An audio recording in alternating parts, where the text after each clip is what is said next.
Always fun. Go ahead and call this meeting to order.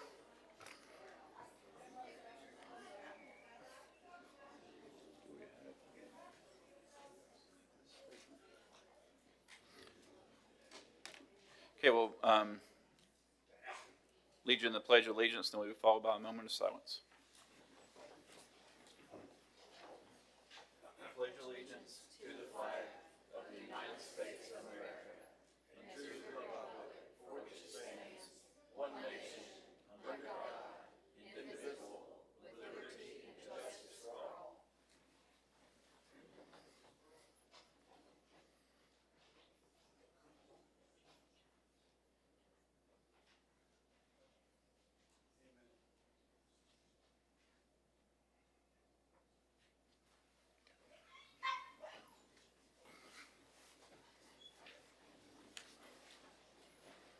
Can you go ahead and read that? We'll do it after point of pride.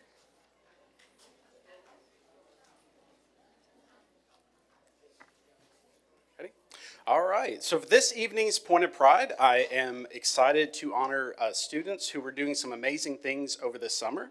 And so if I could first have all of the students and their coach, Christina Webb, who participated in the 2026 Middle School Track State Championship, to please come forward. This includes Morgan Chapman from Kenwood Middle School, Sadie Pegram from Montgomery Central Middle School, Akis Marshall from New Providence Middle School, and Jazaniah Price from Northeast Middle School, along with their coach, Christina Webb. If you have not seen it, Clarksville Now did a really great story about Coach Webb and the amazing work that she's doing. And I'm proud to share tonight that these young athletes got second place in the state tournament for the 4x200 meter relay. Congratulations.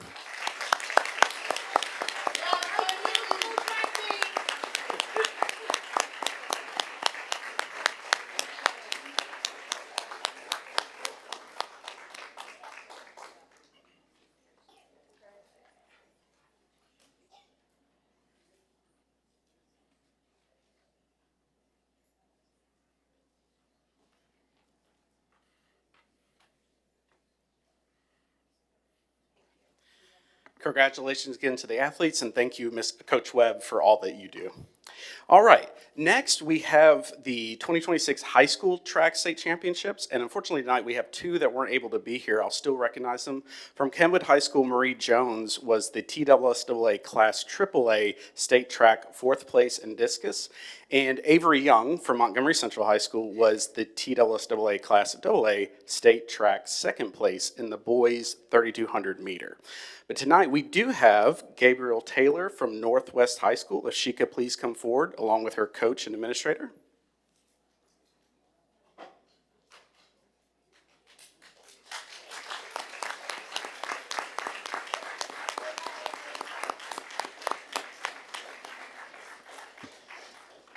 Gabriel at the state championship got 4th place in the girls triple jump in the Class AAA state track competition.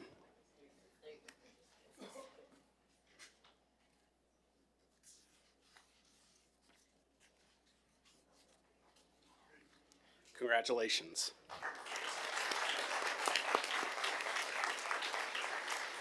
All right, and if next I could have the West Creek High School Coyotes girls flag football team to please come forward.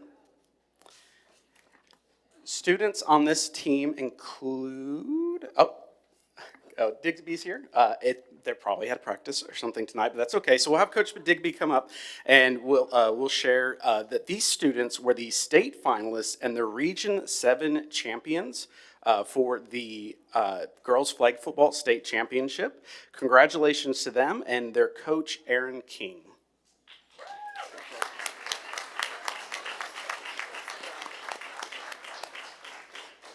I'm hearing that they are all multiple athletes, so they all have different practices going on tonight. All right. And last but not least, if I could have the both students and their teacher and principal from Kirkwood High School who competed in the 2026 National Junior Classical League Convention.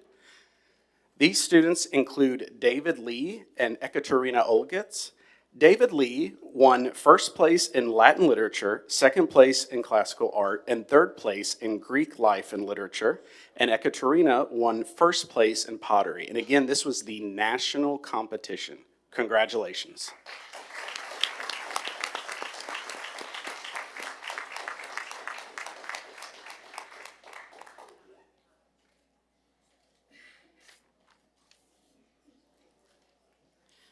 And while this concludes the formal point of pride, we do have some other special recognitions this night. So if I could first have Representative Ronnie Glenn to please come forward, and he's going to present a special recognition this evening.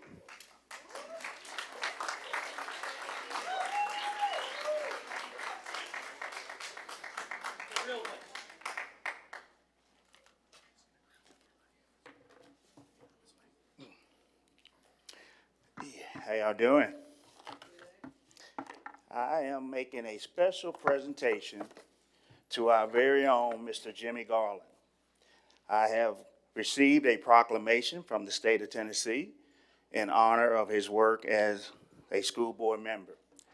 It's fairly long, but I'm not going to read all of it. I'm just going to read some of the key pieces, and then we'll present him with this proclamation. State of Tennessee proclamation.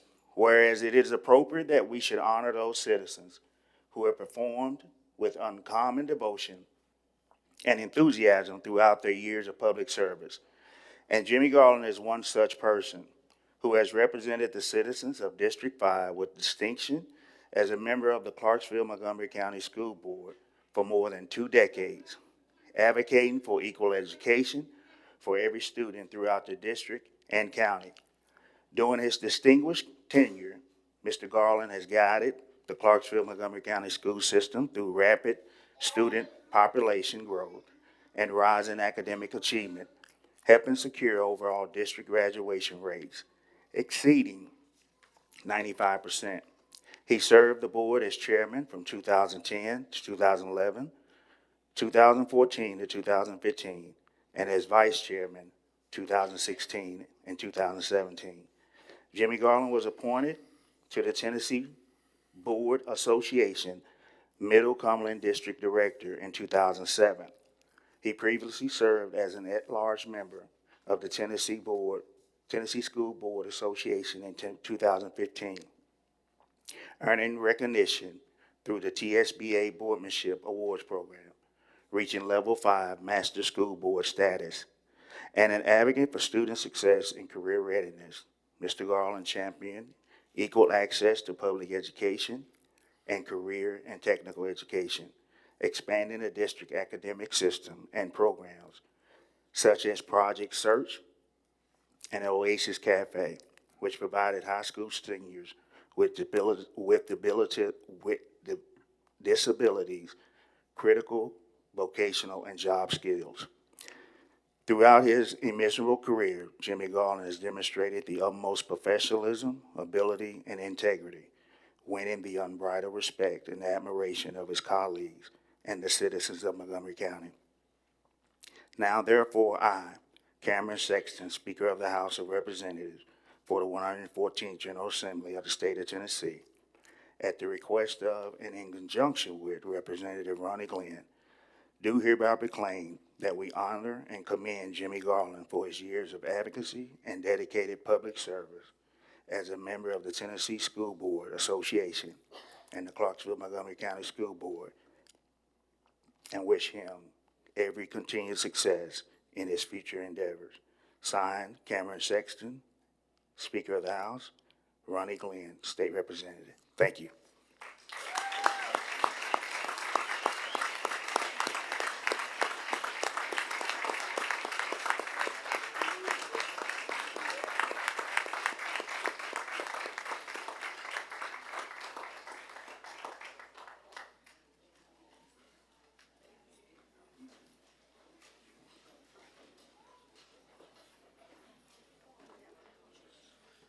All right, and next, Board Chair, Mr. Chris Lanier, is going to come up and present another proclamation.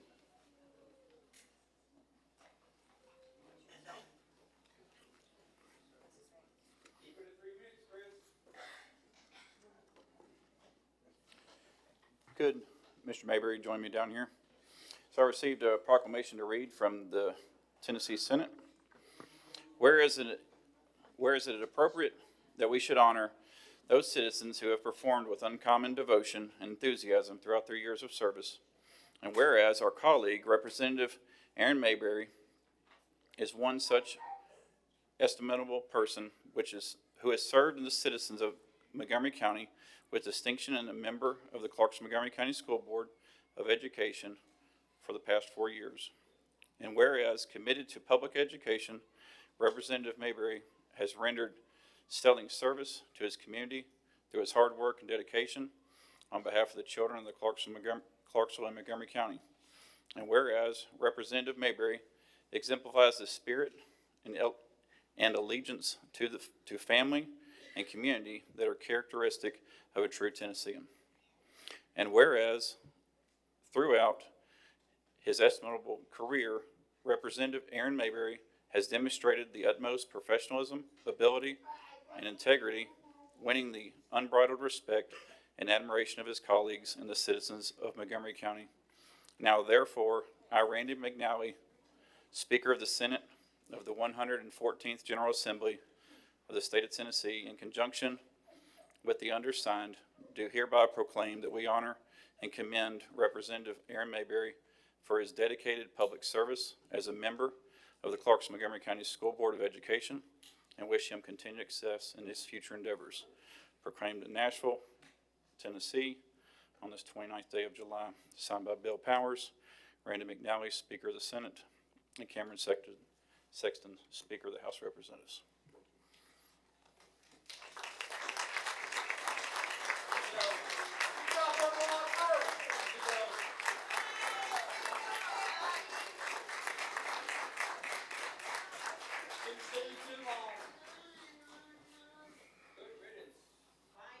Okay, and we've got plaques here and I'm sorry to ask y'all to come back. If Mr. Mayberry, Mr. Garland, and Ms. Crossan could please come up. We have some plaques commemorating your service on the board. Thank you.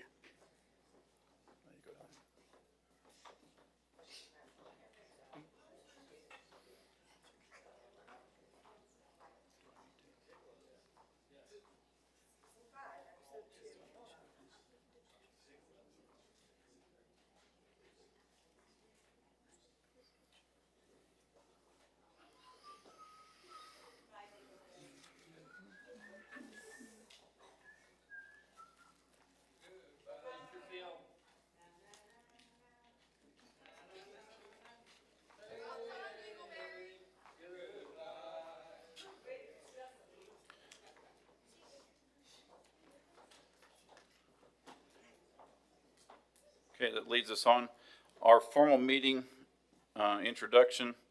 For members of the public attending tonight's meeting, here are some important reminders. First, concerning the public comment portion of our agenda, please remember that the time limit of any single presentation shall not exceed 3 minutes, and no recognized speaker may surrender or transfer his or her allocated time to another person. And the subject matter of any presentation must be limited to the issues related to education or the business of the board. Secondly, concerning any and every portion of tonight's meeting, please be advised that the board will not allow threats or loud and disruptive comments or noise, such as jeers, shouts, or verbal outbursts from the floor. In accordance with the Tennessee Code annotated 39-17-306, any person who is intentionally acts to prevent, obstruct, or interfere with this meeting by physical action or verbal utterance shall be warned to discontinue such actions. After being so warned, law enforcement may remove the person who refuses to cease his or her actions of preventing, obstructing, or interfering with this meeting. This time we'll move on to our public conversation. Our first is Adam Ellithorpe.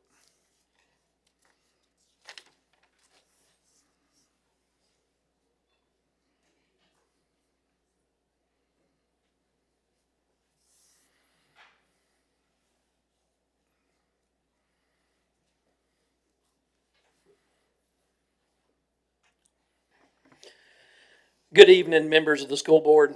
tonight, I want to begin by acknowledging the new faces that'll be joining this board in the next few weeks. Many people from across Montgomery County are excited to see new leadership, new perspectives, and hopefully a renewed commitment to serving our students, educators, parents, and taxpayers. This community has spent far too long asking serious questions about issues with CMCSS and receiving incomplete answers, delayed responses, or no answers at all.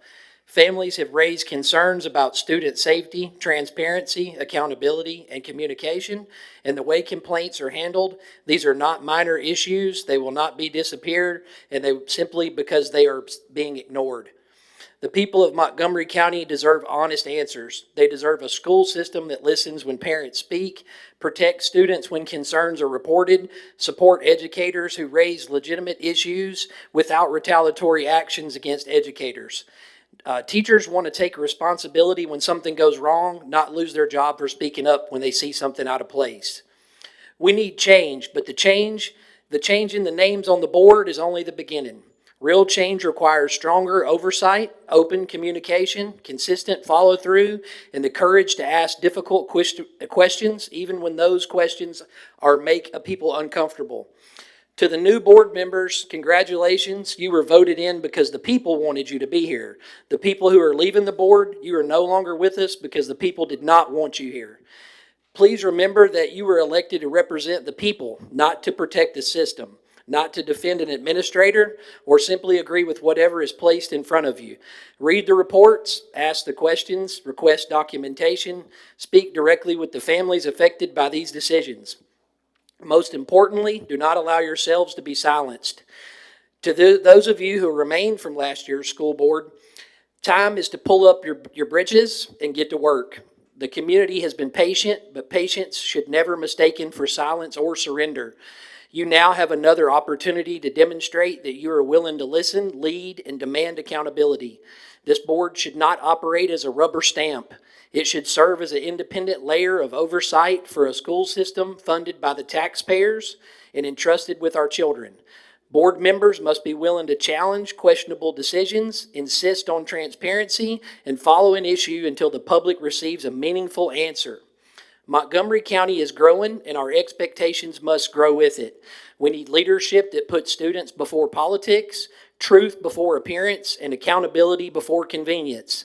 We are hopeful about the new direction of this board, but hope must be followed by action. The community will be watching, asking questions, and expecting results. It's time for real answers. It is time for strong oversight. It is time to restore trust. It is time to get to work. Time is up. I don't think she's with us, but did Kimberly Sue Radford, is she here? Kimberly Sue Radford. I don't believe she's going to make it. Okay, Megan Wise.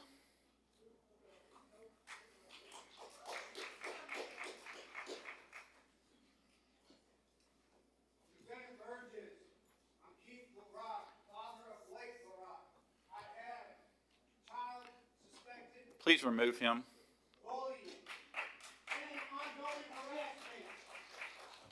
Okay. Go ahead, Ms. Wise. Push the right one. And it'll start blinking when you have a minute left. Executive Limitation 14 was supposed to prevent exactly what is happening right now in our district. You receive policies as a board 10 days early, so you can all ask a very basic question. What does this policy mean for our students and staff? Anyone who works alongside children with disabilities would have recognized the impact and the unattainable requirements for outside providers has on our children. I emailed 3 of you about this concern last week. Mr. Lanier, you were the only one of the 3 that never responded to my email. Our district views these providers as though we're doing them a favor by allowing them in our schools, yet it is actually the opposite. These providers are filling gaps by giving the behavioral support, nursing care, and transition services that CMCSS cannot or does not provide itself.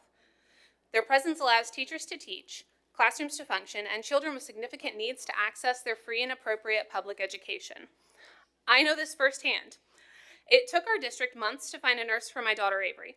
Our private duty nurse was not an option the district would consider. When a CMCSS nurse was finally found, we ultimately had to pull Avery from the district because the district-funded nurse would not support Avery at all times.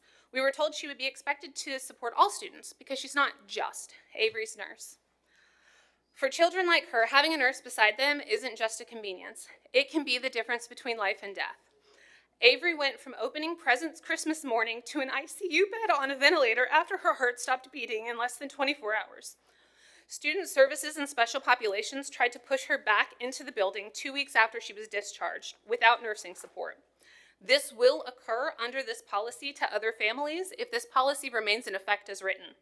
Many children are still at home right now because they could not safely start alongside their peers. And for the children who are at school, behavioral, medical, and transition needs don't disappear. Instead, school staff are left trying to fill the gaps. We already ask our educators to do more with less. Now you are removing people who were coming into our schools to provide additional support at no cost to the district and expecting school staff to absorb the impact. That doesn't support teachers, it makes their job harder. This was not state guidance. Other districts have updated their policies in a way that allows access. Please explain why these protections are necessary when a family pays the provider, but not when the district pays the same company as an outside contractor. This is not about student safety. There is a saying that I try to live by that says never attribute to malice what can adequately be explained by ignorance. But parents, teachers, and advocates have begged this board to take the time to learn about our students with disabilities. Repeatedly choosing not to learn has outcomes and consequences. Once you know children and staff are being harmed, your silence is no longer neutral. Tonight, I am asking you to do something concrete. Place the policy and its impact on the agenda. Call forward the decision makers and ask questions. Let's take action to fix the problem and create pathways to ensure it does not happen again. And then listen to the people who are living with the consequences.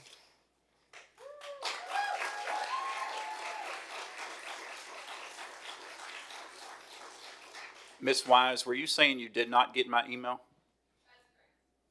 I sent it Friday, but, okay.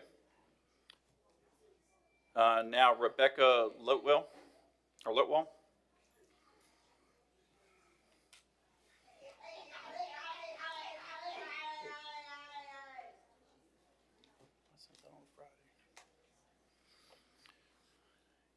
You push your right button, you'll have 3 minutes to speak. Then it'll blink after a minute is left. Good evening. My name's Rebecca Lotwell. I'm a board-certified family nurse practitioner, a lifelong Montgomery County resident, a CMCSS graduate, and the parent of 2 CMCSS students. For 2 years now, Budds Creek Road families have struggled to get access to safe, reliable school transportation. Full-size buses cannot reach us because our route includes 2 restricted bridges. Transportation states that the full-size buses require a 16-ton bridge rating, and our controlling bridge is posted at 10 tons.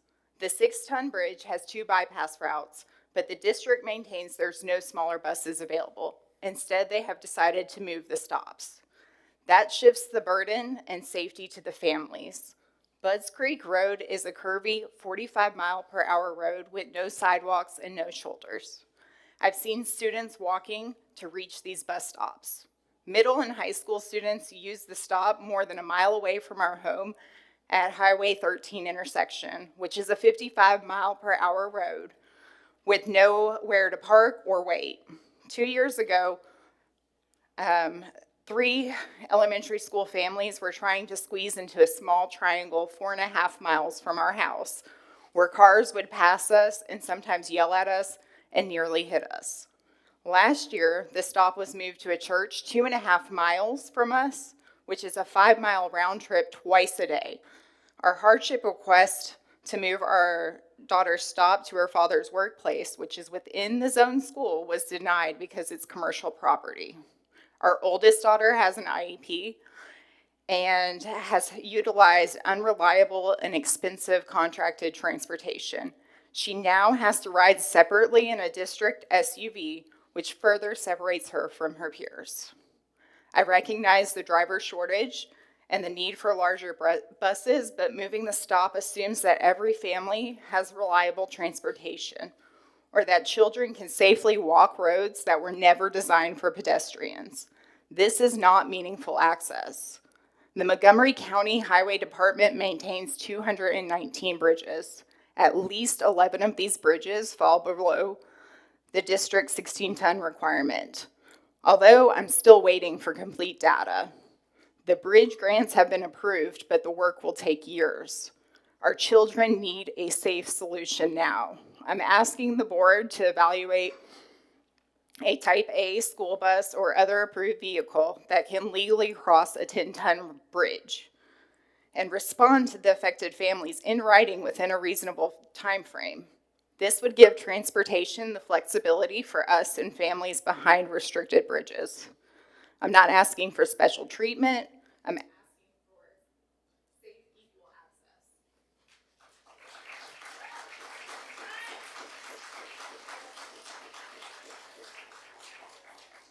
At this time, Ashanti Gray.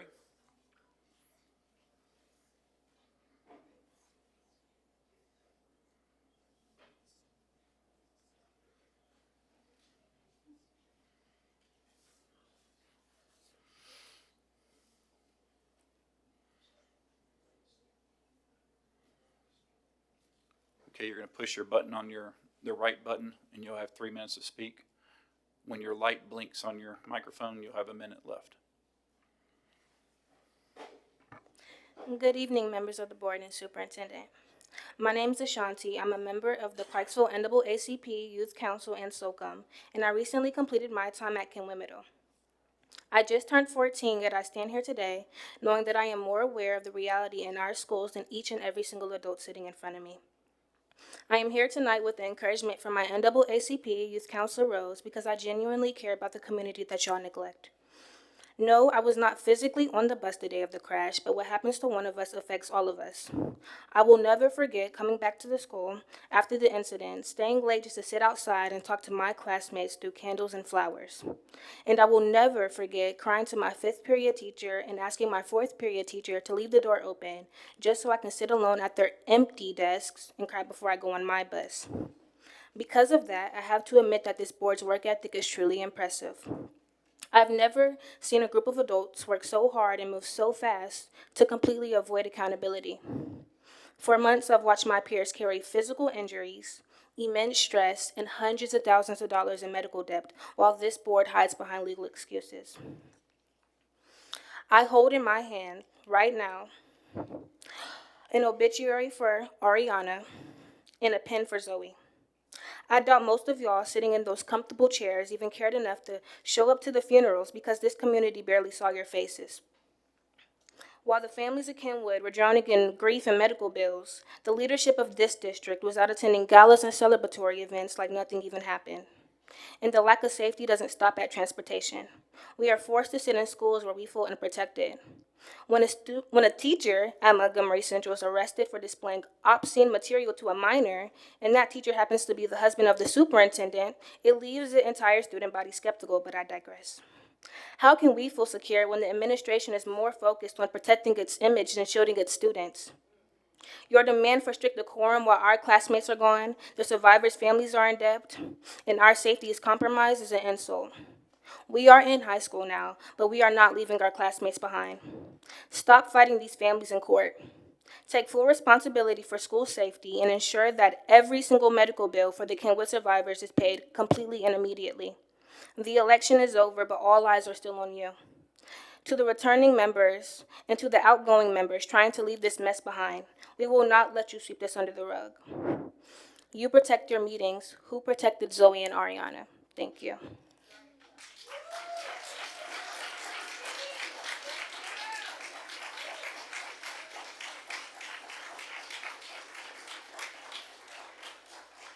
All right, Mary Catherine Ivy.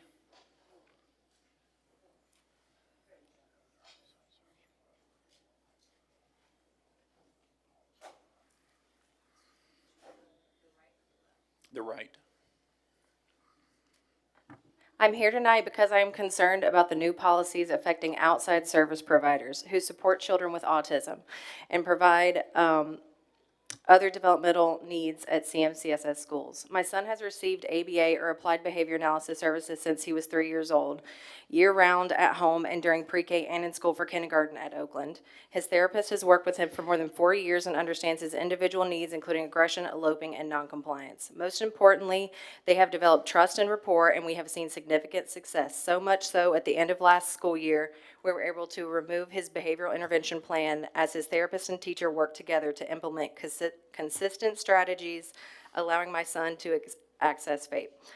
Consistency is extremely important for my son to succeed in his educational environment. This year, however, the new policies have made it much more difficult for his provider to continue assessing him at school. I'm specifically concerned about the requirements outlined in SPE F023, the Memorandum of Understanding between outside service providers and CMCSS, particularly point 10, page 9, subsection B regarding insurance requirements. The policy requires providers to provide a $1 to $2 million commercial general liability insurance as well as a sexual assault and molestation coverage. While I understand and support the protection of our children and maintaining appropriate safety standards, these requirements have created a substantial financial barrier to these ABA providers, with them unable to acquire them, and my provider tried 3 different insurance companies. There are also significant administrative barriers. The provider has had an extremely difficult time reaching the appropriate CMCSS staff to complete the required forms, background checks, fingerprinting, and other documentation needed for the therapist to work in the schools, and have added a deadline 2 weeks into the school year in August. I support these requirements, but when CMCSS administrative staff gives pushbacks to obtain and complete the required documents, my son is losing access to his education. In just the first 6 days of this school year, he experienced more than 5 behavior-based isolation incidents related to aggression, eloping, and noncompliance. The teachers and staff working with him are wonderful, and I truly appreciate their efforts, but they are also trying to help him adjust to a new grade, new teacher, and new routines. So my question to the board is, what am I supposed to do as a parent when the service that has been proven to work for my child and is provided to CMCSS at no cost to the school? Why is it being inaccessible because of insurance? How will CMCSS help my son access his educational environment? I'm asking the district to review these requirements and the process for outside service providers and consider whether there is a way to protect our students while still allowing children to maintain access to qualified providers who know them and have helped them succeed. My son deserves access to the support. Thank you for considering as far as BCBA's school staff for this free service.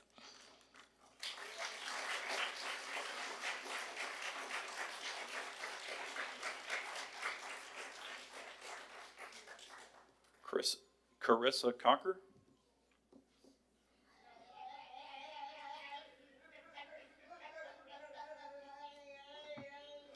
My name is Carissa Coker, and I am a board-certified behavior analyst. I've practiced in Clarksville for 12 years, and I'm the proud founder and owner of Clarksville Autism Center, a locally owned small business. I'm here tonight as an outside service provider, or OSP. I'm a clinical professional invited by a student's parent or guardian to provide ABA therapy during the school day. We don't replace teachers, we work alongside of them. As a local business owner, I'm incredibly proud to serve the families in the community where I live and work. But right now, the insurance requirements being placed on OSPs is creating a barrier that is particularly difficult for small, locally owned businesses like mine and other local providers to overcome. Last year, we worked with a kindergartner in a CDC classroom who was engaging in aggression, elopement, headbutting, tantrums, and throwing items. His teacher was trying to manage these behaviors while teaching the rest of the class. We worked with his teacher to develop practical classroom strategies, and by the end of the year, his time in general education increased from approximately 25% to 50 to 60% of the school day. We saw similar success with a first grader whose school staff reported that she cried and screamed for hours at a time during kindergarten. We collaborated with her teachers to implement strategies in the school setting. By the end of the year, her behaviors had decreased significantly. She required minimal support from our team, and we received tremendous support from her school staff. That's what collaboration can accomplish. But this school year, outside service providers like myself have not been able to access CMCSS schools to continue providing these services. The most significant barrier has been the new sexual abuse and molestation insurance requirement and the coverage limits being required. And this isn't simply a problem for providers. It affects the students and families waiting for us to return. We surveyed families across Montgomery County who have been affected by the loss or delay of school-based ABA access. 41% reported regression in academic skills, 41% reported a change in educational access, and 25% reported that their child had been sent home for behavior. These numbers don't establish that lack of ABA access caused every outcome, but they tell us that families are experiencing real consequences. The Tennessee Department of Education's best practices and model MOU do not establish a statewide dollar amount for SAM coverage. The model MOU leaves the amount as $ amount per occurrence and $ amount in the aggregate. So CMCSS has discretion. We're asking that discretion be used to establish a reasonable requirement that protects students without preventing qualified providers from serving them. We are not asking CMCSS to eliminate the insurance requirement. We are asking for a reasonable limit that allows small, locally owned providers like mine to return to schools and work alongside CMCSS teachers. Because I've seen what happens when we do. It works. So my request to the board is simple. Please change the limits to $1 million per occurrence and $1 million in the aggregate. We want to collaborate. We want to protect students, and we want to help them succeed. Thank you.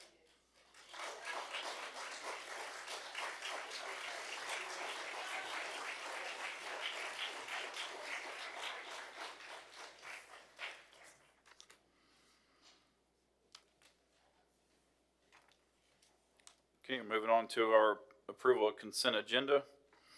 If y'all have all looked over those items, does anybody wish to pull anything from the consent agenda or wish to make a motion? Mayberry makes a motion. Ms. Bryant seconds. Any discussion? Who would please call the vote?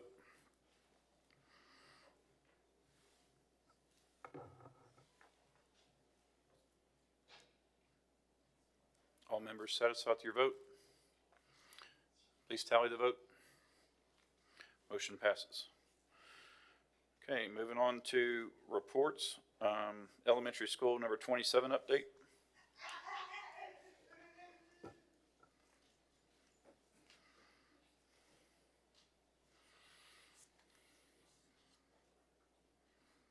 Good evening, Board. Dr. Lindevetter.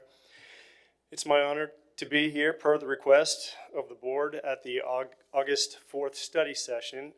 Staff has prepared this update on elementary school number 27 to provide answers to your planning and building design questions from that meeting. With the support of the Montgomery County Commission, CMCSS has been able to open 4 new elementary schools since 2022 to help balance capacities across the district. You'll remember this was our strategic goal. We opened Kirkwood Elementary School in 2022, or Kirkwood Middle School, Kirkwood High School in 2023, Kirkwood Elementary School in 2024, and Freedom Elementary School just opened in 2026. This investment marks the fastest rate of school expansion in CMCSS history. Some of you even remember the rapid growth in 1995 to 1999. Before Kirkwood Elementary School, CMCSS had not opened a new elementary school since 2015 with Oakland Elementary School.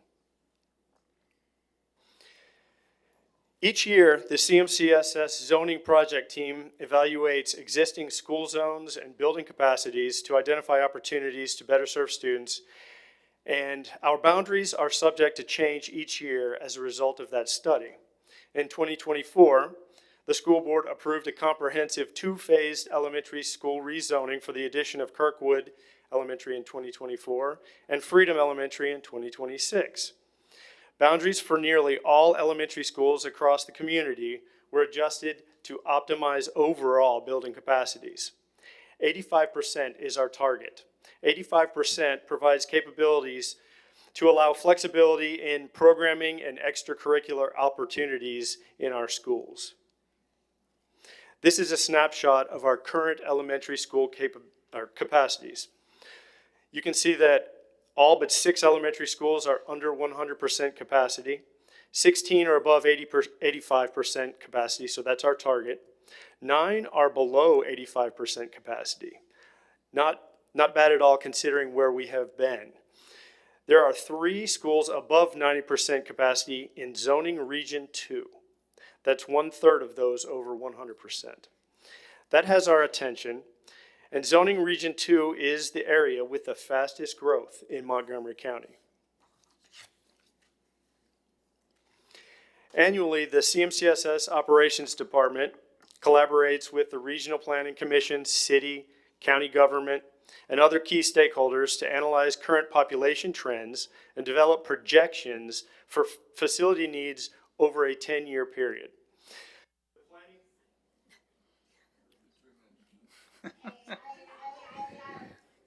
Go ahead. Oh, you turned back off. The planning document is updated annually to anticipate, estimate, and develop timelines for capital investments. The planning document serves as a basis for financial discussions as well as anticipating rezoning efforts. This information is available on the CMCSS website, along with more detailed data and analysis. If you look at our most current planning document, you will see that elementary school number 27 is planned for zoning region number 2. It's planned for design after the first of next year, contingent on land acquisition. In fact, land acquisition remains our biggest planning challenge. That's shown in red or orange. Land is a critical path milestone for every one of the projected new projects on this timeline. This plan also includes an elementary school, a middle school, a high school, all requiring land, located between regions 1 and 4. They are projected to be designed in 2028 and 2029. This is zoning region number 2. This is the fastest growing region in Montgomery County. It holds 11 elementary schools, 3 middle schools, and 3 high schools. Those are marked on the map. It is the smallest region by area, yet the most populated. It holds 3 schools over 90% capacity, Glen Ellen, Hazelwood, and Northeast, and it is directly adjacent to and touches Rossview, which is our single highest at 108. The ad hoc Joint Land Acquisition Committee has been conducting a search for viable properties in Region 2 for elementary school number 27. While the current plan projects land approval by November 2026, if there is difficulty finding viable property and or the county commission is unable to fund the property purchase at that time, the elementary school number 27 timeline would be adjusted by 1 year, since elementary capacity has currently reached a break-even point in zoning region number 2. Designing a brand new prototype makes the design phase significantly longer and more costly. To expedite the design process and reduce costs, we are proposing modifying an existing prototype for elementary school number 27. For efficiency and cost effectiveness, the proposal for the design for elementary school number 27 will be a modification of existing prototype to modify the current 1-story elementary school prototype to be a 2-story concept, or to modify the current 2-story middle school prototype to be an elementary school concept. Both local architecture firms that developed the original prototypes are willing and able to present the requested concept at a future board meeting. Both firms will present their concepts for the board to vote and approve which modified prototype we will move forward with for elementary school number 27. What are our next steps? Well, we would like to acquire property sometime in 26, 27. The Joint Ad hoc Land Acquisition Committee must identify a viable piece of property for elementary 27. The school board must approve a resolution to purchase the property, and the county commissioners must approve the resolution and funding to purchase that property. We would like to have the school in design by 2027, or in 2027. The school board must once again approve a resolution for design costs. The county commission must approve the resolution and funding for those design costs. And then we would like to have the project in construction in 2028. The school board would again, have to approve a construction resolution, and the county commission must approve a resolution and funding for the construction project. So I hope I've provided answers to the board's planning questions from the last study session, and I hope that I've provided a blueprint for the board's design selection for elementary school number 27.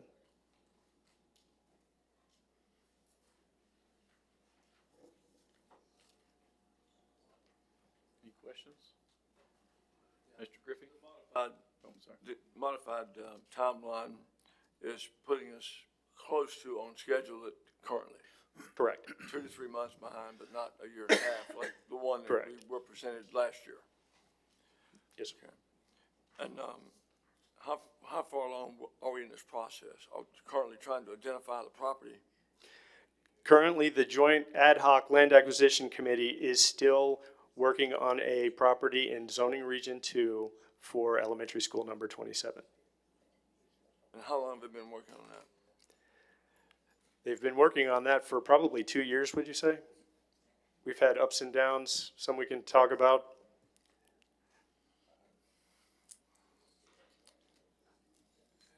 And to be on time, when do we need to own that property?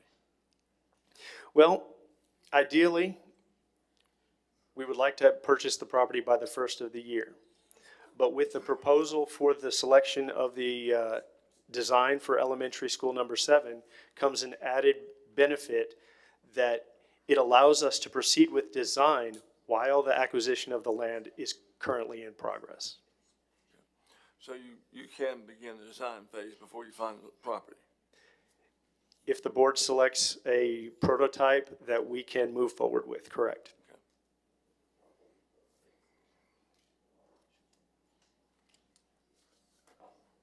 But there's no recommendation on single or two-story at this time? Could you repeat the question, please? But yet there's no recommendation for the board on single or two-story at this time? We're not making a recommendation at this time. We're going to invite the architects to come in and present to the board proposals for a modified elementary school. It's a little different than the last two we've done, isn't it?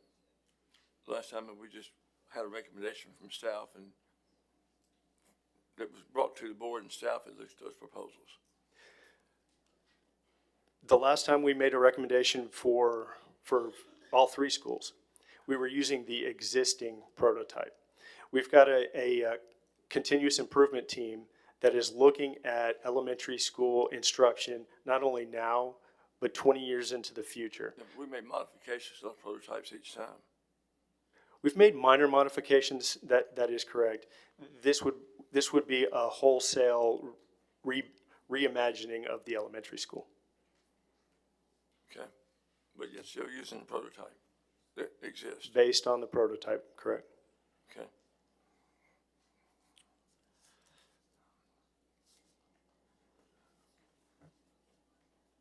I guess I'm still confused if we're using a prototype, but yet it's not a prototype. We're reevaluating. I think that's the reason we would like to invite the architects in to show you their ideas. Okay, do we have a timeline on that? We know when that will happen?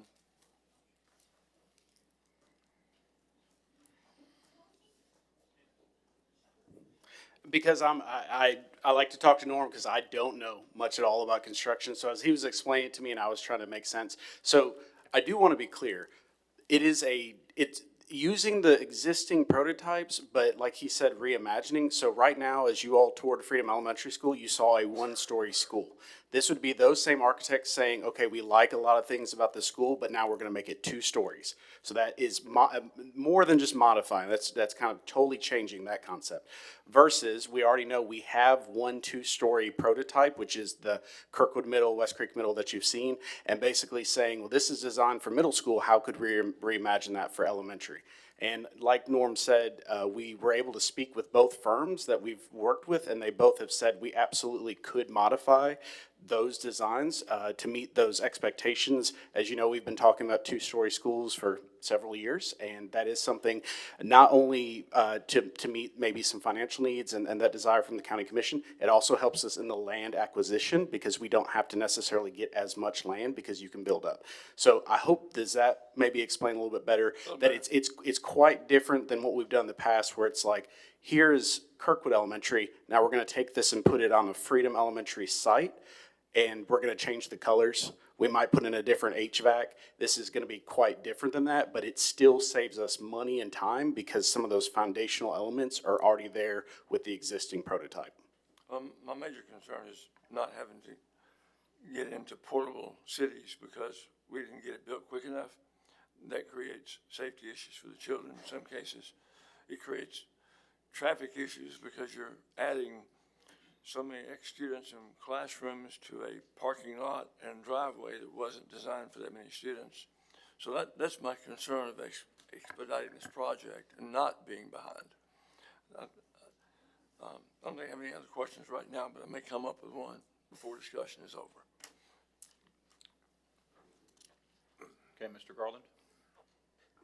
You said that there was a couple of schools in the district that you were thinking about to use for prototypes to redesign. Do you know what those schools are? Which schools are they? So what we're proposing is using our current elementary school prototype, which is the Freedom Elementary School prototype, and likely making it a two-story elementary school to fit on a smaller footprint, as Anthony described, or utilizing our current middle school prototype. So think the Kirkwood Middle School, but a smaller footprint designed specifically for an elementary school. Okay, thank you. Ms. Bryant?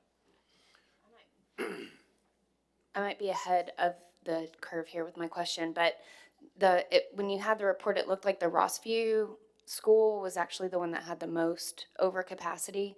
This doesn't impact that at all. This isn't in the Rossview district. Yes, ma'am. The reason I mentioned it when we looked at the map of zoning region 2, Rossview is in zoning region 2, and if we add capacity in zoning region, or Rossview is in zoning region 1, if we add capacity in zoning region 2, it takes capacity from some of those overcrowded schools, creates capacity for us then to move into from Rossview. So Rossview would be able to use some of we would rezone to where they would be. Yes, ma'am. There would Okay. likely be a comprehensive rezoning similar to what we saw with the opening of Kirkwood and Freedom. Thank you.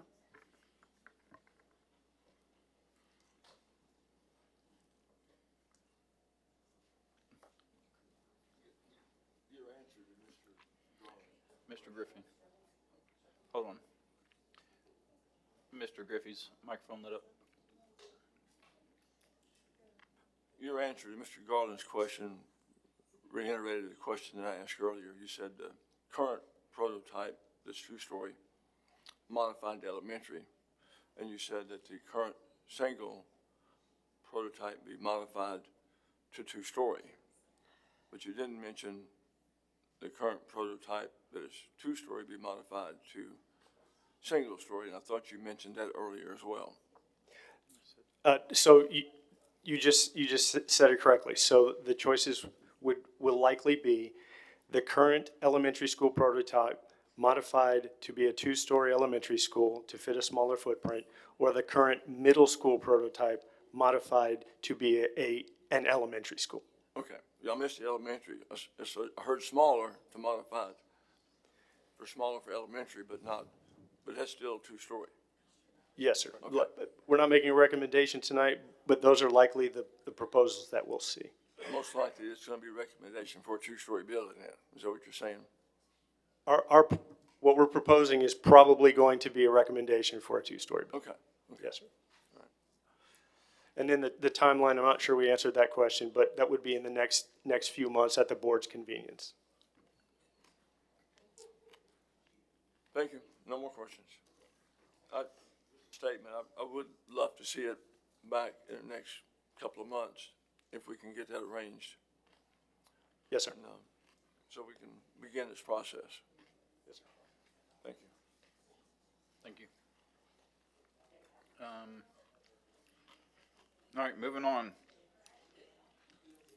Modification of board, or modification of policy, or public participation policy. I'll pass it off to Mr. Mayberry. Yeah, I'm just gonna do a motion to accept the proposed changes to the public participation policy. Okay, any other discussion? Y'all seen? Oh, sorry. Second.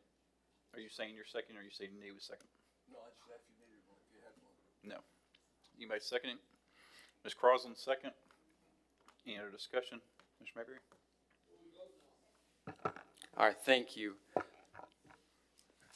So with the motion going through the proposal, board asked Mr. Nolan to email everyone the proposal. Also, just in case you were not aware of, I sent this to multiple media outlets, and they have made lots of news articles about it and have done news broadcasts about it. So there was one from WSMV, there was one from Fox 17, there was one from Clarksville Now and Main Street Media. All received this information and have done different news articles with it. So the public at large has definitely been able to get this information. The proposed changes is about maintaining decorum at school board meetings while protecting everyone's right to participate. Now, I fully support an individual's right to peacefully protest and hold a sign, but that right should not come at the expense of somebody else's ability to see, hear, or participate in the meeting. The proposal would still allow signs. It would provide individuals to remain in their seats, not obstruct people's other views, and peacefully protest as that is their right. But disrupting a public meeting or preventing others from participating is not a right. In fact, it's against the law. So this is not this. Please don't interrupt. It'll be your last warning. So this is not something that's going to affect myself. I'm not going to be here next week.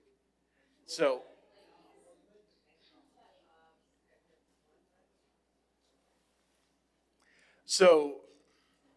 going forward into the future, it's important to me that we have decorum. Last month I was not here as I was out of town, and I watched the meeting online. And what I saw just even on the video was not, it made me sad to see what was happening in this room. That's why I brought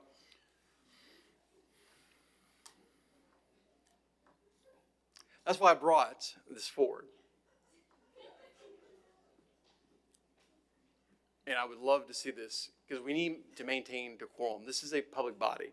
The things that are happening even tonight, the jeering that's coming out right now, that would not happen at our city council. That would not happen in our county commission. But for some reason, people believe it can happen in this meeting, in this room. Board Chairman, there are people there over and over again talking back. I know. That's what this proposal is about, and that's why I brought it today. Thank you.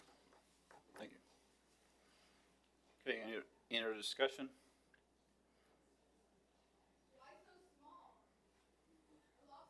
Okay. We have a motion and a second. Please call the vote.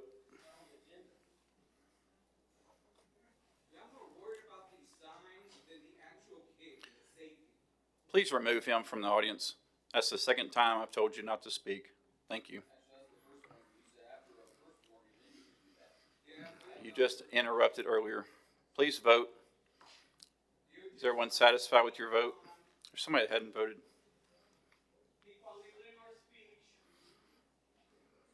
Okay, is everybody satisfied with your vote? Okay, please call the vote or tally vote. Thank you. Motion passes. Okay, then comments. Fort Campbell School Liaison Officer.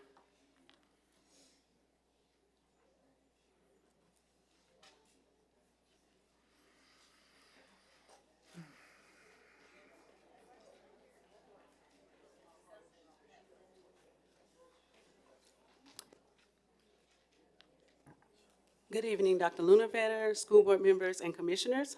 My name is Karen Watkins-Juve, and I am one of two Fort Campbell School liaisons. Our school year has begun, and we are ready and willing to assist our schools with visits beginning mid-September. And on behalf of the Fort Campbell Garrison team, we look forward to being of service to our school and our community this year. Thank you. CMCEA representative?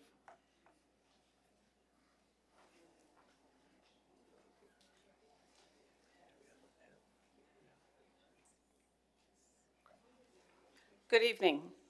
Preparing a school district for opening day is no small task, and I'd like to recognize and appreciate the many people who made that possible. District administrators, principals, teachers, education support professionals, maintenance and custodial staff, transportation employees, nutrition workers, technology teams, and so many others whose work often happens long before students ever walk through the doors. A successful first day doesn't happen by accident. It happens because people across this community choose to work together. That spirit of partnership is worth protecting. Our association stands ready to be that partner, to bring educators' experience into the conversation, identify challenges early, and help develop solutions that support students and staff. Every decision made around this table has a potential to strengthen trust, support great educators, and improve opportunities for students. Likewise, every educator who walks into one of our schools each morning carries a responsibility and the privilege of helping shape the future of our community. We all have different roles, but we share the same goal. We want our schools to be places where students are challenged, supported, and inspired. We want educators to feel respected, valued, and empowered, to do their best work, and we want families to know their children are surrounded by adults who care deeply about their success. When those things happen, everyone benefits. Strong public schools don't simply educate children. They strengthen neighborhoods, attract families and businesses, prepare tomorrow's workforce, and build the civic life that every community depends on. As this school year begins, let's continue choosing partnership, collaboration over division, listening over assumptions, and long-term success over short-term disagreements. None of us will agree on every issue, but we can agree that our students deserve adults who model respect, professionalism, and a shared commitment to their future. I want to thank the outgoing board members for your service. I appreciate the time, energy, leadership that you have given to our schools and students. I know that it is not easy to give up anonymity and become a public figure, and I appreciate your willingness to do that for our community. Thank you. PET representative?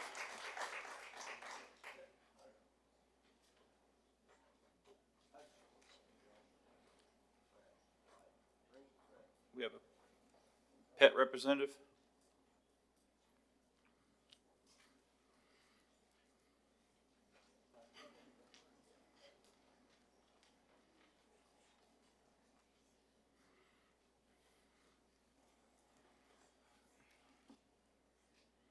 Push your button. You're good. When it's red, it's good. Okay. Good evening, board members, Dr. Luna Vetter, and county commissioners.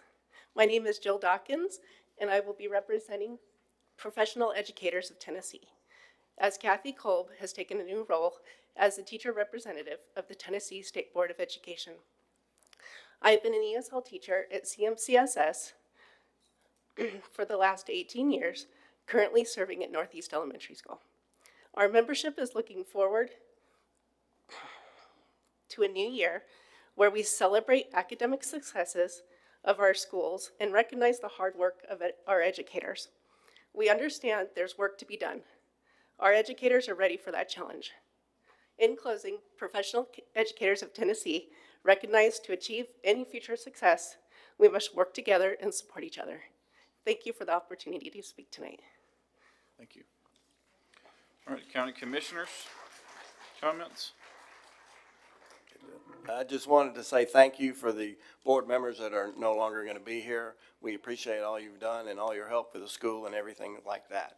You will be missed. We appreciate it, and I wish you well in the future. For the ones that won the election that are still remaining, And the new elected ones, we look forward to working with you and continue the success of Montgomery County school systems. Thank you.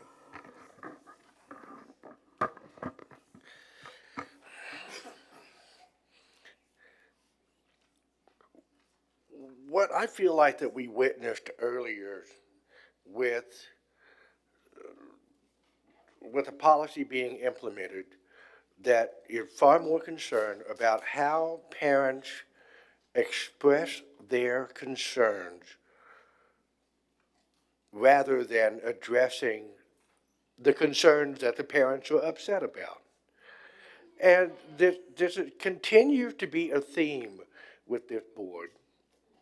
And it continues to be a theme of questionable parliamentary procedures.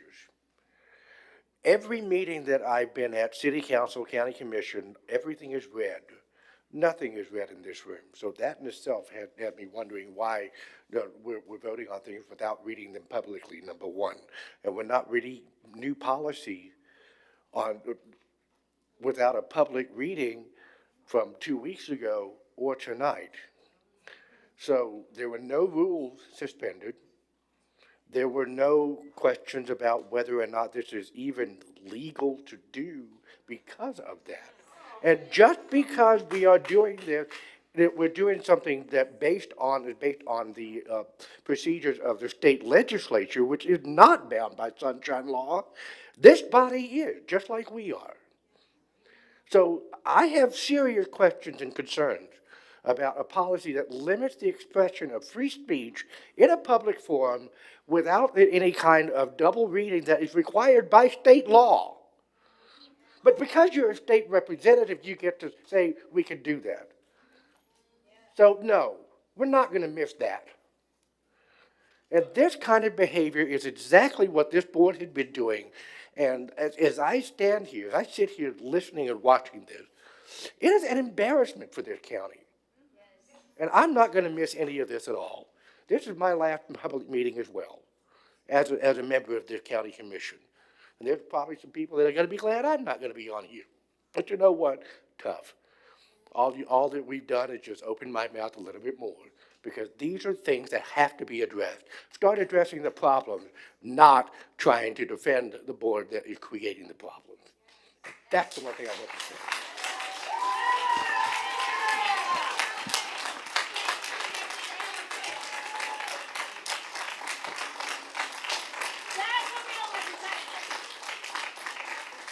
Okay, anybody else? Oh, Yes. go ahead. First, let me say thank you to Ms. Crossland, Mr. Garland, and Mr. Mayberry for your service. Because, believe it or not, it's not easy to be in the limelight. It's not easy to open yourself up and your family up to public scrutiny, right?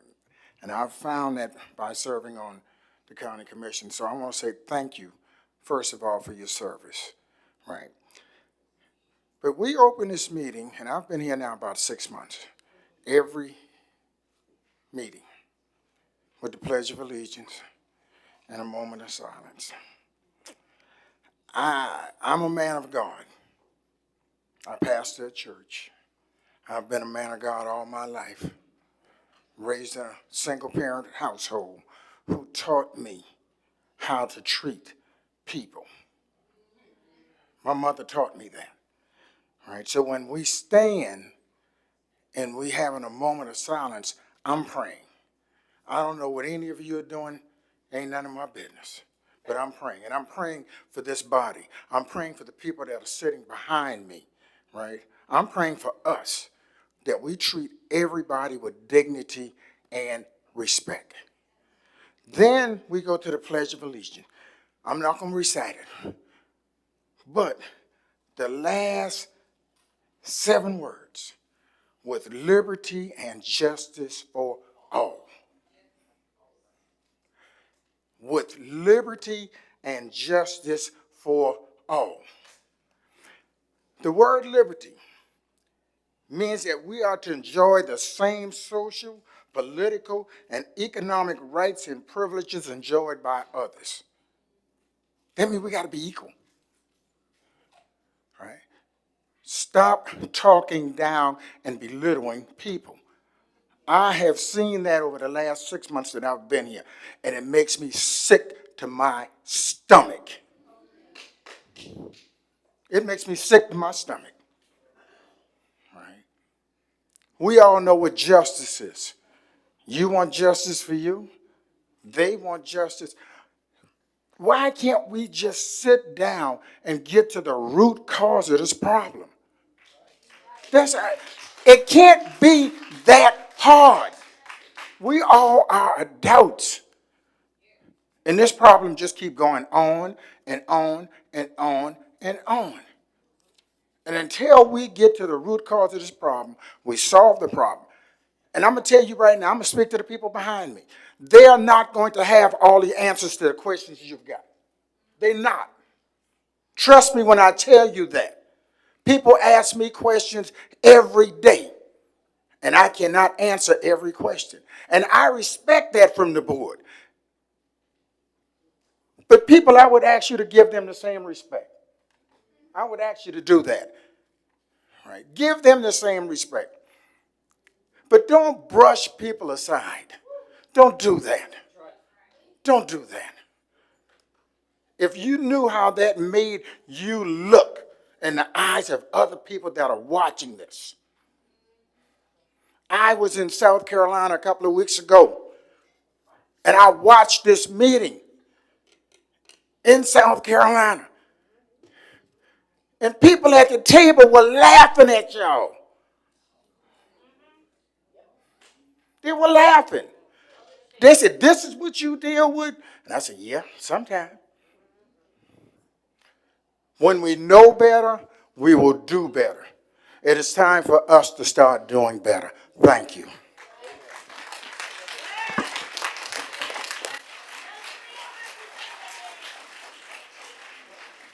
All right.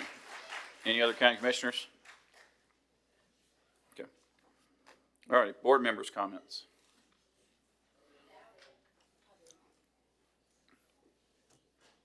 Oh, I'll call you in a minute. Mr. Mayberry? I got a couple comments. Before I do, since we had that addressed here, Mr. Nolan, Mr. Shelton from the County Commission decided to try to say what something we did was potentially illegal. Could you go over the legality of what was just proposed and passed?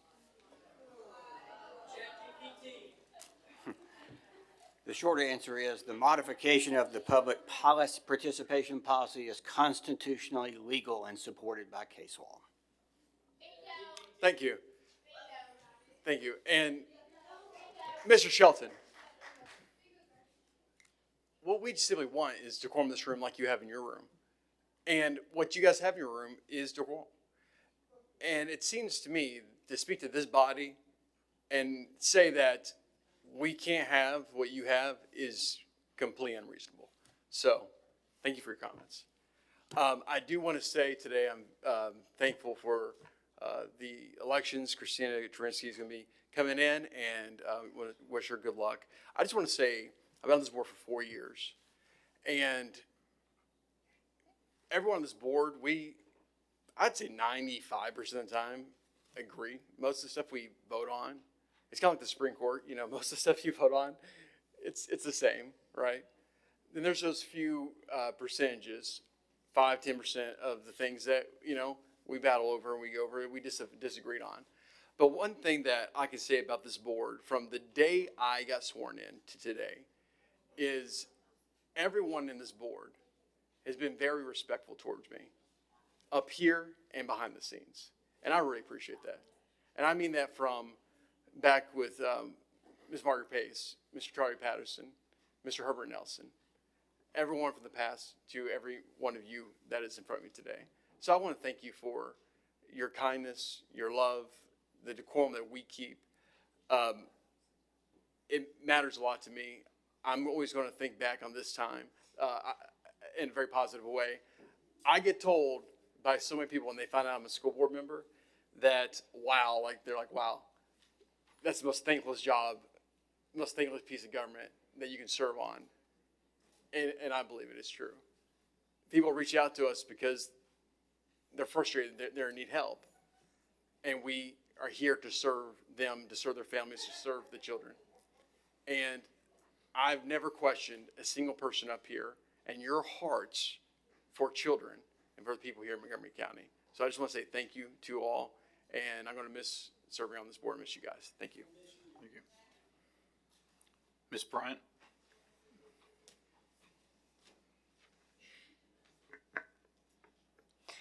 I've been pretty quiet publicly about a lot of things that have happened in our district recently. Some of that is intentional. There are matters involving our district that are currently in litigation. I'm not going to discuss the details of those situations tonight, but there are a few things I want to say. When I ran for school board, I thought I had a pretty good understanding of our school system and the issues facing it. What I did not fully understand is just how complex this job is. Things that can look very simple from the outside rarely are. There are state and federal laws to consider. There are board policies, student and employee privacy, legal responsibilities, information that may not be public, years of background and history, financial implications, safety concerns, and sometimes circumstances that we simply can't discuss publicly. I've also learned how quickly a complicated situation can be reduced to a headline, a social media post, or a few seconds of video. I've watched assumptions become accusations before anyone ever picked up the phone and asked a question. I've personally been accused of violating the Sunshine Law without evidence to support that accusation. And when accusations like that are made publicly, the damage and unnecessary division they create don't simply disappear when the facts don't support the narrative. I'm not a keyboard warrior. I don't believe pointing fingers, attacking people on social media, or trying to embarrass someone publicly is how we solve problems.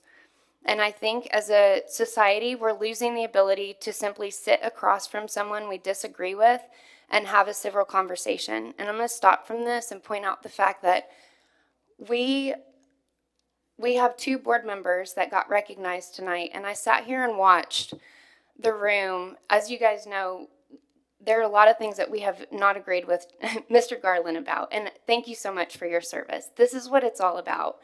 The entire room stood up and applauded for Mr. Garland, whether we believe the same things that he does or not. Mr. Mayberry got up and got recognized, and we sat there and watched half of the room sit and not even have the respect to stand up and acknowledge a board member that has been serving for 4 years. Please let her speak. It just shows the difference. It shows the difference. Please remove her from the room. So, and I think as a society, we're losing the ability to simply sit across from someone we disagree with and have a civil conversation. There are people who have stood at this podium extremely angry with this board who have never once called me, emailed me, or asked to meet or sat down with me for a productive conversation.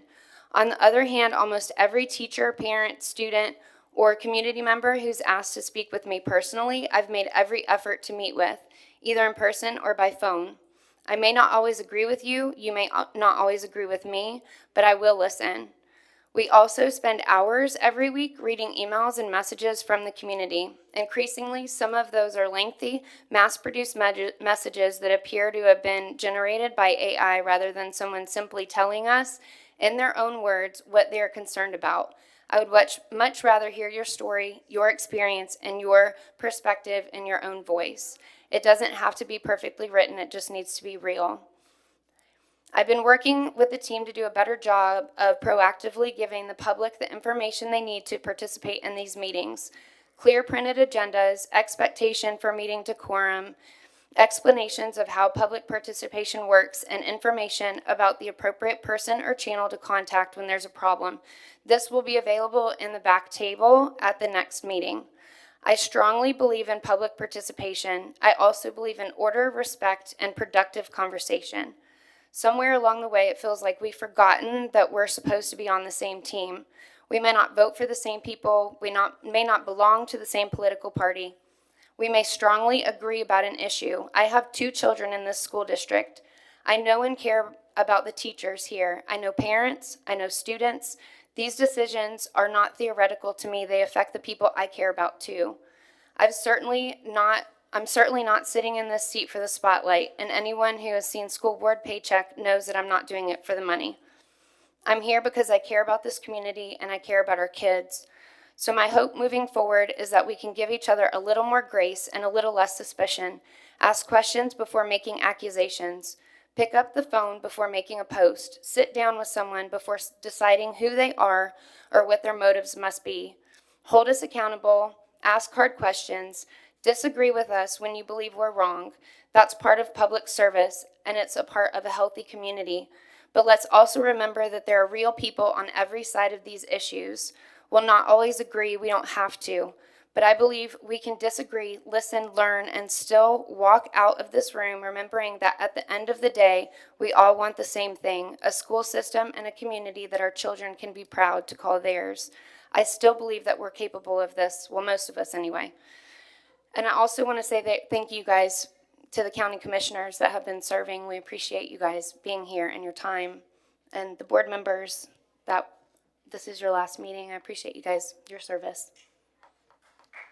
Thank you. Ms. Crossland? This is not time for public comment. Ms. Crossland? Thank you. I asked her a question. I'm not asking you a question. This is not your time. This is not your time for public comment. Please don't disrupt again. Ms. Crossland, continue. Thank you. First off, I would like to address the issue of that maybe nobody showed up to the funerals of Ariana or Zoe. And I would like to say that I did show up at both funerals. I introduced myself as board member from District 3 to both parents. And I also bought and gave each parent a memorial wind chime and for their daughter, because I cared so much about that they had lost their child. And I didn't mention that because that was personal to me, what I wanted to do for the family. And so I just wanted to make it known that I did, in fact, show up to both funerals. And I did introduce myself, and I even took my niece because her friend had passed away. Now, I would like to say that my time here on the board, I have enjoyed serving with y'all, all of y'all. And I thank you all for your help. And it's been interesting, but I've enjoyed it. Thank you for all your help. Thank you. Mr. Garland. Well, this is my last meeting. I'll share with you. I would like to say to the staff, to the teachers, and to the parents, and especially to those that make decisions for our kids every day. I've been here I've been here a long time, let's put it that way. And I've enjoyed every minute of it, believe it or not.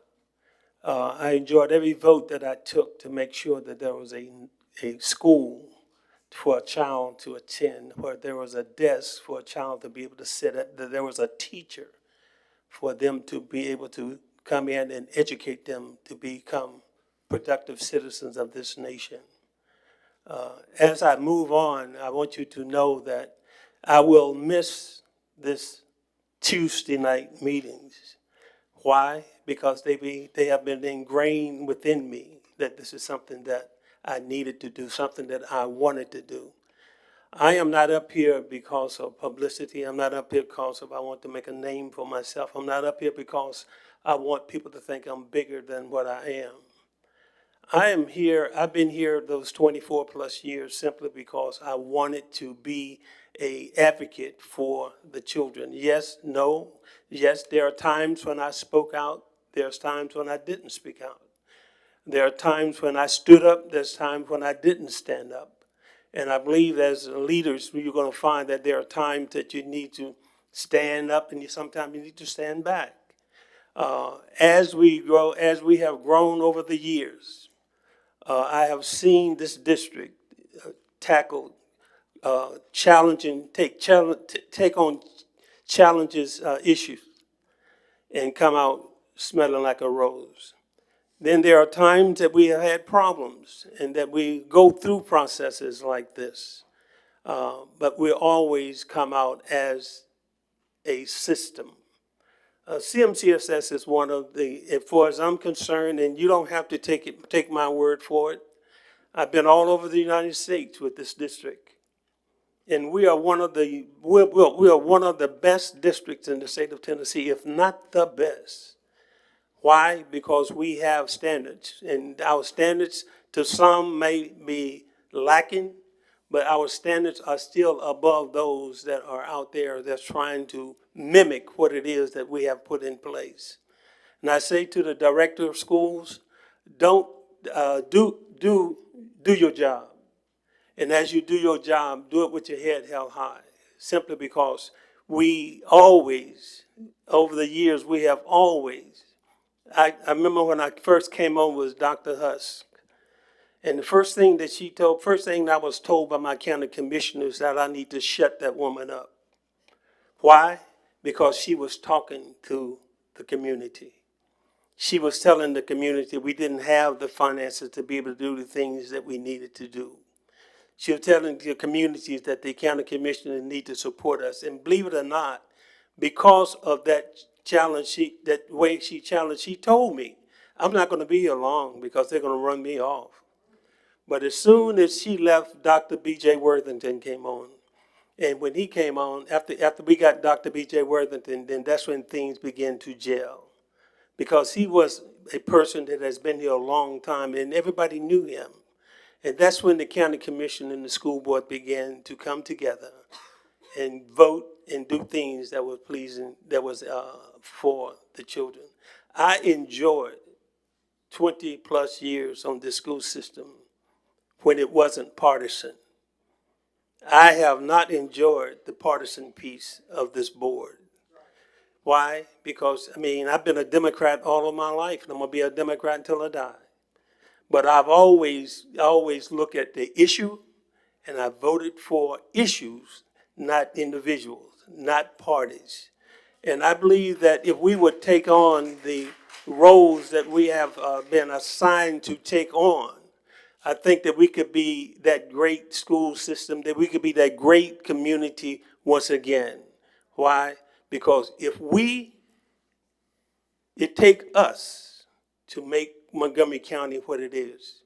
And if we don't do it, it's not going to be done. I say, I'm taking up too much of your time, but I say tonight to the county commissioners, thank you for your support down through the years. I thank the board for your support down through the years. I know that those that are coming on, I pray that they will actually have the same passion that I had when I came on. Seriously, I came on to fix the school board. But you know what I found out when I got here? The school board wasn't broke. There was issues that need to be solved. And there was issues that was taken on, and we did get them rectified. And for the 20 plus years that I've been here, I've enjoyed myself as being a representative for District 5. Continue to do your work. Continue to do what you have signed up to do. And don't hold your head down for nobody. Why? Because when you hold your head down, then you're defeated. Don't be defeated. Nobody, none of you up here, because all of you can be proud of the work that we've done for this district. God bless you as I leave. God keep you. And believe me, I'm not through. I am not through. I'm 76, but I am not through. Okay? God bless. Dr. Luna. Ms. Berry?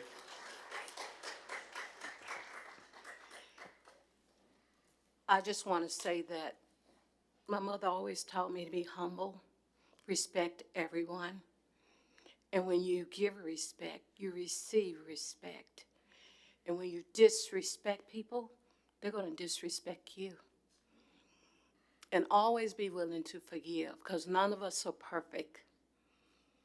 And if you don't have a forgiving spirit, I feel sorry for you, because you will not have God's peace. And like the commissioner talked about praying, there's not a meeting we have that I don't pray during the quiet moment. Not only that, every morning and every night, for this district, for this state, this country, and the world. And I just think that the people are expressing themselves, and that's a good thing. And we should not be afraid of them, because they're just like us. They have minds, they have hearts, and they care. Hopefully you care. That's why I'm here. I'm on this board because I care about children, I care about our educators, and I care about this community. And I want to say to the people that are leaving the board, I am very thankful that the people spoke and wanted to keep me here. And that's because I'm going to try to do the right thing. I'm going to always be honest. You can trust me. I'm transparent, and I don't have a thing to hide. And I want to say that what goes around is going to come around. The way you treat people eventually is the way you're going to be treated. So it's always, I always say it, choose to be happy, smile often, and be kind to everyone, even the stranger. Because Christ said, I was hungry, you didn't feed me. I was naked, you didn't clothe me. I had no place to lay my head, but you didn't take me in. We have to be concerned about every child, every citizen, and do the best we can. And I want to say that the people that are on this board, we're servants. We don't have some high position. Are you kidding me?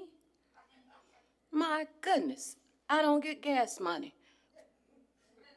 And don't even think about paying for a Land Rover. Oh my goodness. But the thing is, God blesses each of us the way he wants to bless us. And we need to be a blessing to other people.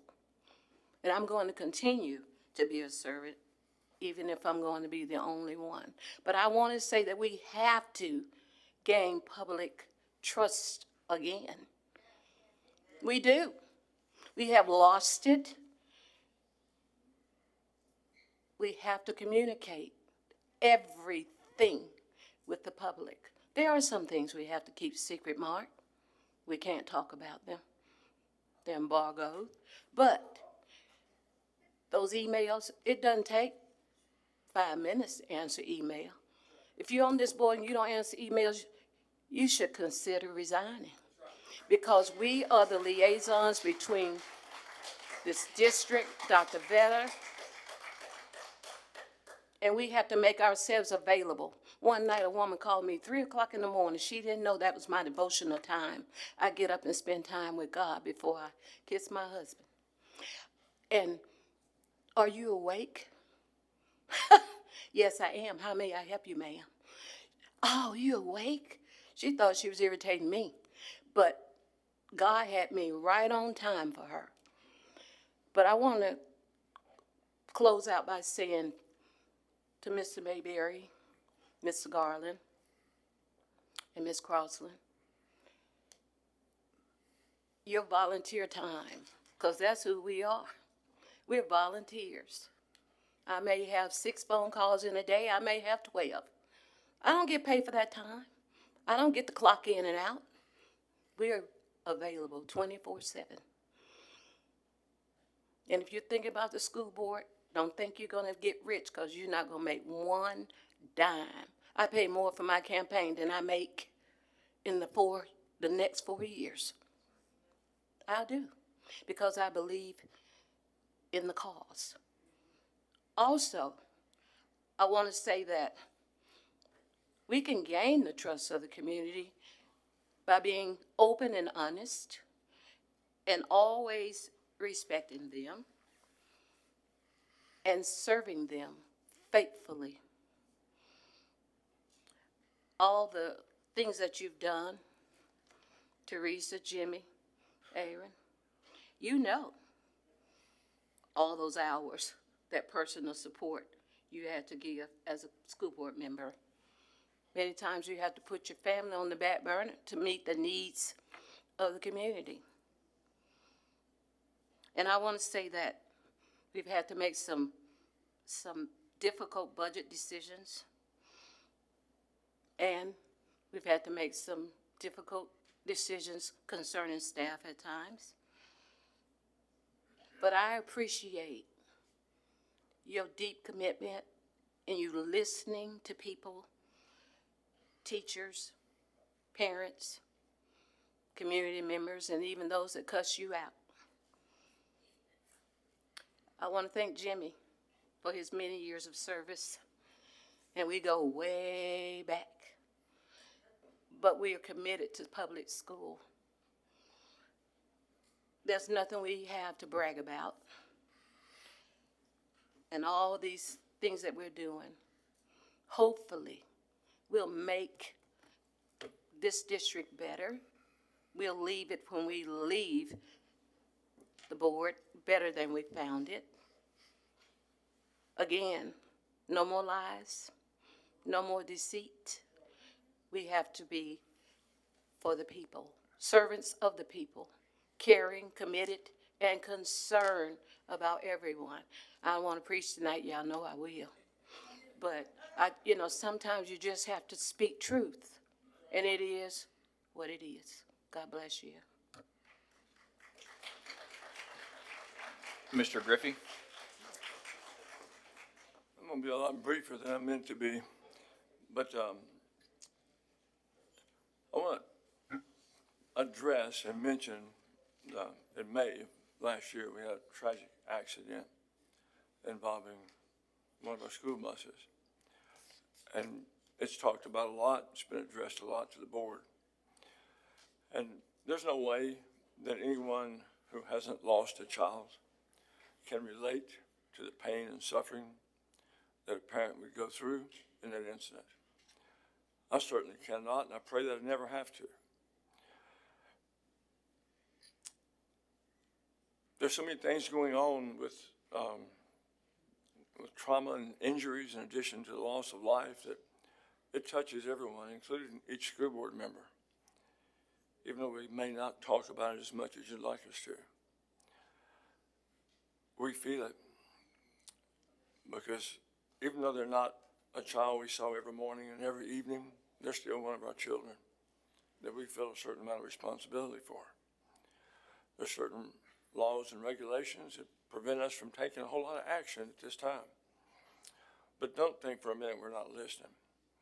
But also consider the safety that your child is actually in when they're traditionally or typically riding a bus.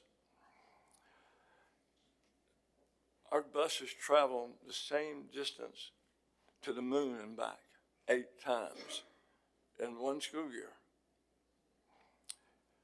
And in that time, we carried almost 22,000 students every morning, over 22,000 in the afternoon. So that's 44,000 students a day that we're carrying to the moon and back 8 times in a school year. 8 million miles annually, a little over 8 million miles that our buses travel safely.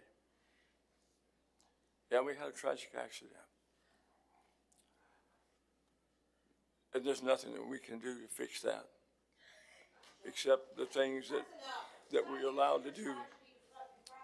The things that we're allowed to do, and we will continue to do that. I do want to emphasize the safety that we...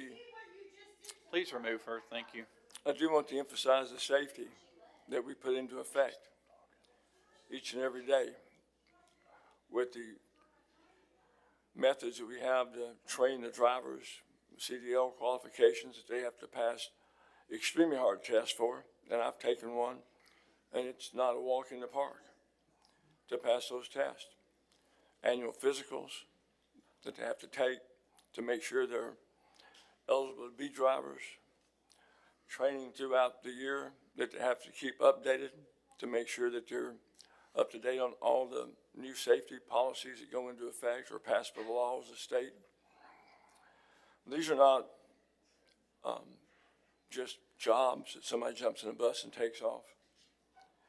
Our children on our buses, it's the safest form of transportation they can have. But even in the best situations, bad things happen, and we recognize that.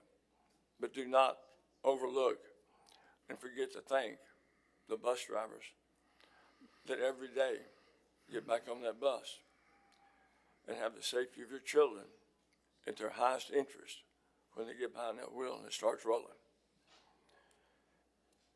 Also, I want to recognize the board members that are leaving tonight. I don't know how many years I've worked with Jimmy Garland off and on, some pleasant, some not, but overall, we've got a good relationship. Aaron Teresa's been shorter term, but I'm going to say I've learned from all three of you. And I think hopefully we have all learned a little bit from each other. It's been a pleasure to serve with each and every one of you. It's been good to have insight and ideas from each of you that's helped us shape the school system in the direction that we go. And I appreciate the fact that you have put in the time that you have to serve and made the sacrifice you have to serve. The last thing I want to talk about tonight that I almost left off, but I'm going to keep going since I can still talk, is our director. I don't know how to say enough acclamations about our current director of schools. She has had academic experience, historical proficiency, and gains in accountability in the school system since she's been here, with record-breaking multi-year academic growth from 22 through 26. Tennessee Department of Education data released show that CMCSS is improving efficiency faster than state average in almost every category. Tennessee Department of Education data states that we're outpacing state growth in all categories. I'm cutting a little bit short, so we're not here all night. Academic achievement, overcoming the weather crisis last year with an historic 11 instructional days that we missed, still had our 26 test scores with gains. And earning the state's highest possible score for student growth 2 consecutive years in a row. Making a feat not to accomplish by CMCSS in nearly a decade. And I'm certainly running out of voice before I get through this. And I'm not even going over half of it. But we have a director that we need to be proud of. We have a director that we need to support. We had 70% of our schools an A or B rating and 0 in a failing rating. And 30 of our district schools earned honor roll status. And we have 45 schools in our region, but none of them received an F score or a failing score on their test scores. So that's real leadership. And that's the accomplishments of a real leader. And always does it with a smile and elegance. And 100% You've been warned before. Please remove him of our schools earned the Purple Heart, Purple Star, Adam. Purple School Award in 2025.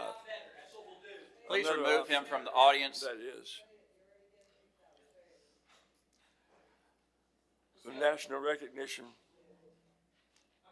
and state recognition we have a director to be proud of.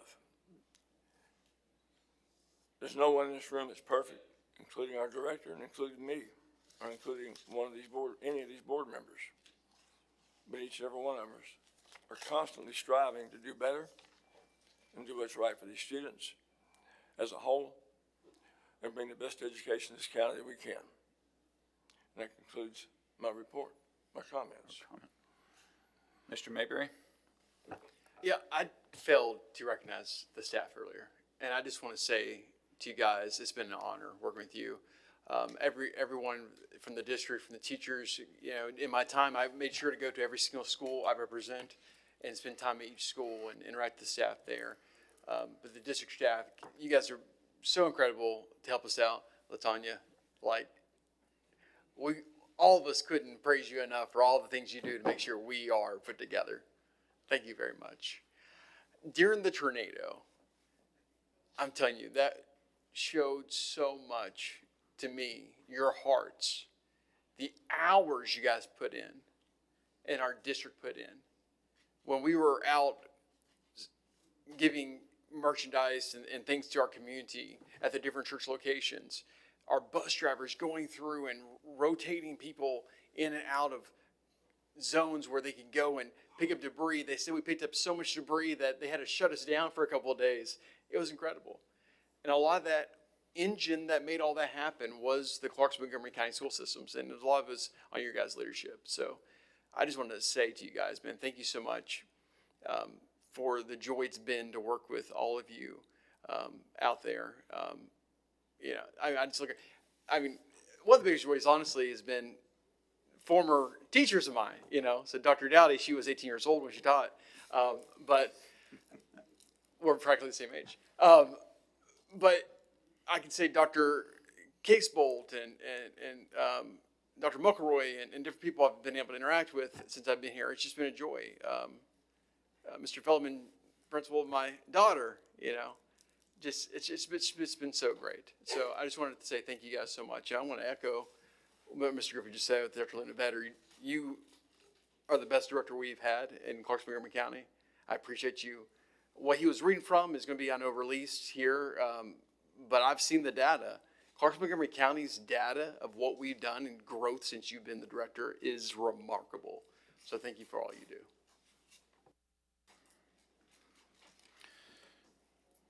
I wanted to thank the staff that showed up for when the city tried to remove our funding. Thank you, Steffi, for showing up for that.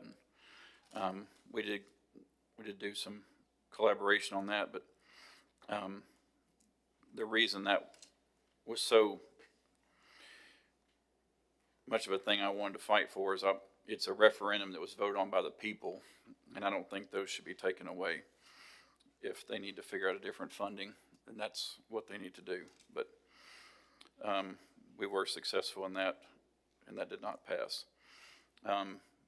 Considering the accusation of email earlier, I was sent an email on August 13th at 7:19, and Ms. Wise was replied to that next morning at 9:04, and I will send it to her again.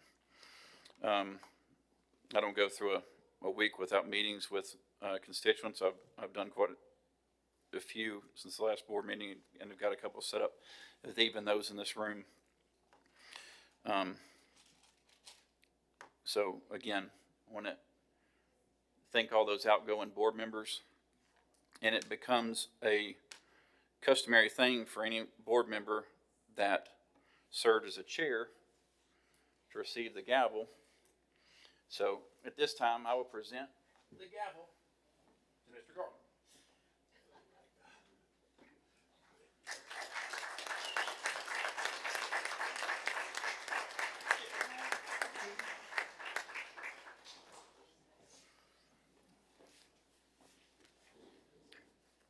This time I will call on the Director of Schools for her report. I just want to take a minute and thank our 6,000 employees who have had a very successful first week of school. Thank you for the hours that people don't see, setting up your classrooms, getting everything ready, changing adding bus routes, all the new students who show up that you didn't anticipate, and you make room for them and you make them feel welcome. So thank you, thank you, thank you for doing that. People don't see what you do. It's a very thankless job, but thank you for choosing education. Thank you for continuing in education. I also do want to echo the sentiments of thank you to the board members. The board members up here are working tirelessly, and people don't see that. They are answering the phone calls. They are talking with me. I am calling these poor people on Mondays, and they always pick up. They always answer. So thank you to Ms. Crossland, to Mr. Mayberry, and Mr. Garland. You will be missed, but don't worry, I'll be calling on you still to ask for some favors for the school system. So thank you. Chairman Lanier, that concludes my comments for the evening.